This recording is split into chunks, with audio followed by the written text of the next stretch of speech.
this is Litre Total Parts Pro. Today we have a 2019 Renault Captur, stock number 757. It's run from the 8th 2018 to 12th 2020. It has a H5H 1.3 litre 4-cylinder petrol engine backed by a 6-speed automatic transmission. This is the H5H 1.3 litre 4-cylinder petrol engine. Left-hand headlight. Left front guard, no dents.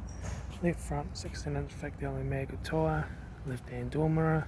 Left rear door 1 dent. Left rear 16-inch factory only mag tyre.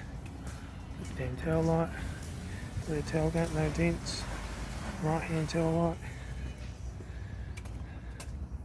Right hand door mirror. Right front headlight. Right front 16-inch factory only mag tyre. Right front door card. Right front master switch.